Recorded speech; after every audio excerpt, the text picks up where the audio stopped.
Hi all எல்லோரும் எப்படி இருக்கீங்க? எல்லோரும் நல்லா இருக்கீங்கன்னு நம்புகிறேன்.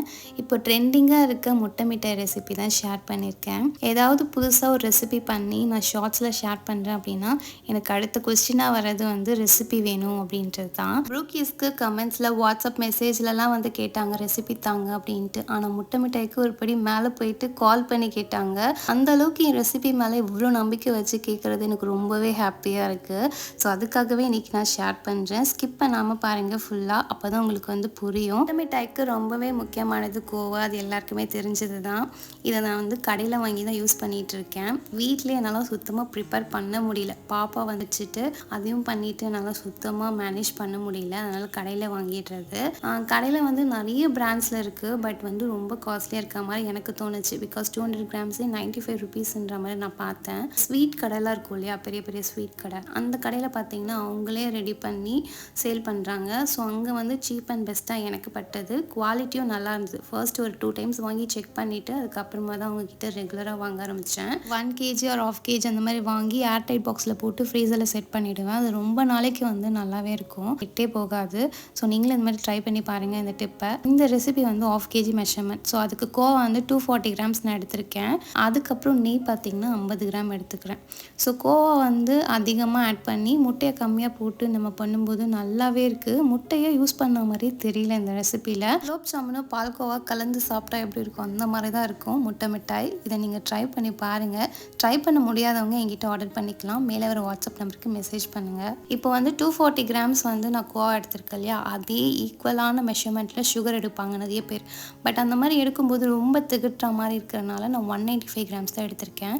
உங்களுக்கு அதை விட அதிகமாக வேணும் அப்படின்னா நீங்கள் இன்னும் எக்ஸ்ட்ரா வந்து ஒரு 20 கிராம் அந்த மாதிரி ஆட் பண்ணிக்கலாம். கோவாவையும் சர்க்கரையும் வந்து மெல்ட் பண்ண போகிறோம். அதுக்கு வந்து அடிகனமான பாத்திரம் யூஸ் பண்ணுங்கள், இல்லைனா அடி பிடிக்க ஸ்டார்ட் ஆகிடும். ரெண்டுத்தையும் கொட்டி சிம்மில் வச்சு கலந்து விட்டுட்டே வரணும். முதல்ல சர்க்கரை கரையும் கூடவே வந்து கோவாவும் கரைஞ்சிரும். மோஸ்ட்டாக எல்லோரும் எப்படி பண்ணுவாங்கன்னா ஃபஸ்ட்டு எல்லாத்தையும் மிக்ஸ் பண்ணிவிடுவாங்க. பண்ணிவிட்டு அப்புறம் ஒரு பேனில் ஊற்றி திக்கானதுக்கப்புறம் டின்னில் சேர்த்து பேக் பண்ணுவாங்க. அப்படி பண்ணுறதுக்கும் நான் இப்போ இப்படி பண்ணுறதுக்கும் நிறையவே டிஃப்ரென்ஸ் இருக்குது. ட்ரை பண்ணி பாருங்கள். முட்டை மிட்டாயை நான் பண்ணாத மெத்தடே இல்லை. அந்தளவுக்கு நான் நிறைய ட்ரை பண்ணியிருக்கேன். ஆல்ரெடி ஷார்ட்ஸில் கூட ஷேர் பண்ணியிருக்கேன். நிறைய பேர் 2, 3, 4, 5, 6 வரைக்கும் நிறைய முட்டை வச்சு பண்ணியிருக்காங்க அப்படின்ட்டு. நான் எல்லாத்துலேயுமே பண்ணிவிட்டு ஒன்று மட்டும் பண்ணாமல் வச்சுருக்கேன். அது வந்து ஒரு முட்டை வச்சு நான் இன்னும் ட்ரை பண்ணல. அதுவும் கூடி சீக்கிரம் பண்ண போகிறேன். பண்ணிவிட்டு நான் உங்களுக்கு ரிசல்ட் எப்படி வந்ததுன்னு உங்களுக்கு ஷேர் பண்ணுறேன். நான் பண்ணதுலேயே எனக்கு ரொம்ப பெஸ்ட்டாக வந்தது இந்த மெத்தடு தான். அது ரொம்பவே சாட்டிஸ்ஃபையாக இருந்துச்சு. அதனால் இது சேல் ரெசிபியாக மாற்றிட்டேன். அப்படியே உங்களுக்கும் ஷேர் பண்ணியிருக்கேன். நீங்களும் ட்ரை பண்ணிவிட்டு எப்படி வந்ததுன்னு கீழே கமெண்ட்டில் சொல்லுங்கள். ஆல்ரெடி நான் சொன்னேன் இல்லையா, ரெண்டுமே கரைஞ்சி வந்துடும்ன்ட்டு. கரைஞ்சதுக்கப்புறம் ரொம்ப திக்கான கன்சிஸ்டன்சியில் வந்துடும். அப்போவே கேஸ் ஆஃப் பண்ணிவிட்டு நம்ம எடுத்துடணும். இல்லைனா அதுக்கு மேலே விட்டோம் அப்படின்னா இன்னும் கொஞ்சம் கொஞ்சமாக கெட்டியாக ஆரம்பிச்சிடும். சூடு ஆறிடுச்சுன்னா அப்படியே கொஞ்சம் கொஞ்சமாக திக்காகி பால்கோவா மாறிடும். இப்போ நம்ம என்ன பண்ணியிருக்கோம்னா சர்க்கரை இல்லாத கோவாவை பால்கோவா மாற்றிருக்கோம், அவ்வளோதான். அதை வந்து நல்லா கலந்து விட்டுட்டே இருக்கும். கலந்து விடும்போதே உங்களுக்கு தெரியும், அதனால் கலரவே முடியாது, அப்படியே திக்காகிட்டே வரும்.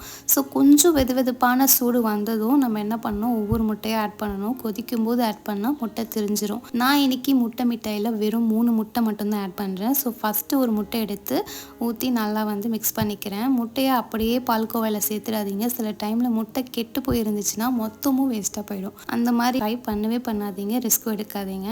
ஒரு பவுலில் முட்டையை ஆட் பண்ணிவிட்டு அதுக்கப்புறம் பால்கோவா கூட சேருங்க. முக்கியமாக நான் இதில் ஒன்றும் ஆட் பண்ணியிருக்கவே மாட்டேன்.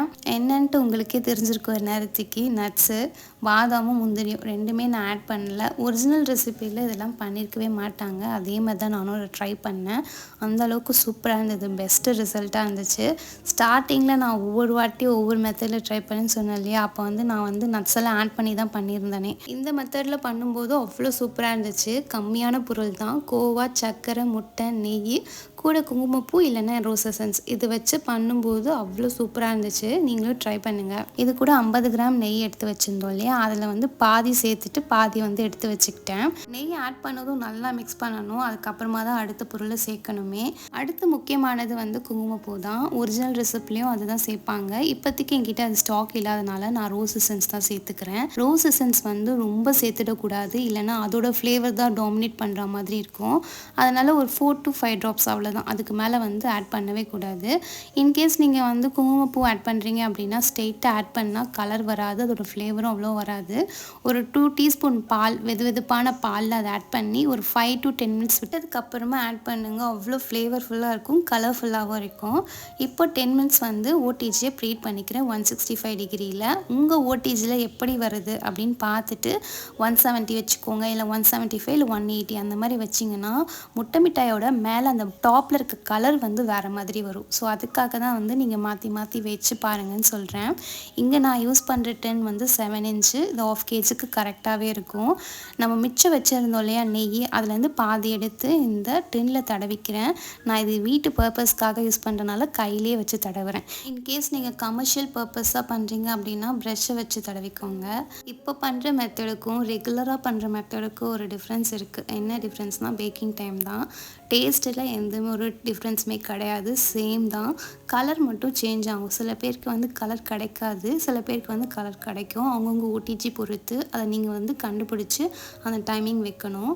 அதே மாதிரி வந்து பார்த்திங்கன்னா பேக்கிங் டைம் வந்து நான் இப்போ பண்ணதுக்கு வந்து ரொம்ப நேரம் வைக்கிற மாதிரி இருக்கும். நம்ம ரெகுலராக பண்ணுற இதில் வந்து பார்த்திங்கன்னா பேக்கிங் டைம் வந்து 30 to 35 மினிட்ஸ்லேயே முடிஞ்சிடும்.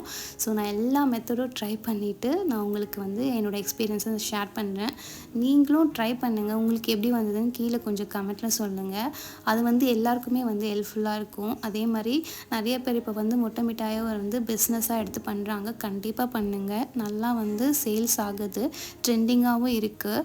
ஸோ இந்த மாதிரி நிறைய ஹோம் பேக்கர்ஸ் வந்து ட்ரை பண்ணி புதுசாக பண்ணும்போது ஆர்வம் வரும். அந்த ஆர்வம் மற்றவங்களோட லைஃப்பை மாற்றத்தை கொண்டு வரும் நான் நம்புகிறேன். 165 டிகிரியில் 50 மினிட்ஸ் ஆச்சு கரெக்டாக. எனக்கு டூத் பிக் வச்சு குத்தி பார்த்திங்கன்னா ஒட்டாமல் வரும். அப்போ முட்டை மிட்டாய் ரெடி ஆயிடுச்சுன்னு அர்த்தம். இதே 50 மினிட்ஸ் உங்களுக்கும் ஆகும்னா ஆகாது. டைம் வந்து வேரி ஆகும் ஒவ்வொரு ஓடிஜிக்கும். ஸோ நீங்கள் தான் வந்து பார்த்து செக் பண்ணி வச்சுக்கணும். அவ்வளோதான், எல்லாமே சொல்லிட்டேன்னு நினைக்கிறேன். ஏதாவது மிஸ் பண்ணியிருந்தேன் அப்படின்னா கீழே கமெண்ட்டில் சொல்லுங்கள், நான் வந்து உங்களுக்கு ரிப்ளை பண்ணுறேன். அடுத்து என்ன ரெசிபி போடலான்னு சொல்லுங்கள், அதுவும் நான் போட ட்ரை பண்ணுறேன். கொஞ்சம் டிலே ஆகும், முன்ன பின்ன ஆகும், கோச்சிக்காதீங்க. இந்த வீடியோ பிடிச்சிருந்தா மறக்காமல் லைக் பண்ணி ஷேர் பண்ணி சப்ஸ்கிரைப் பண்ணி வச்சுக்கோங்க. எனக்கும் கொஞ்சம் சப்போர்ட் கொடுத்தீங்கன்னா எனக்கும் ஆர்வம் வந்து நிறைய புதுசாக ட்ரை பண்ணுவேன். பாய்.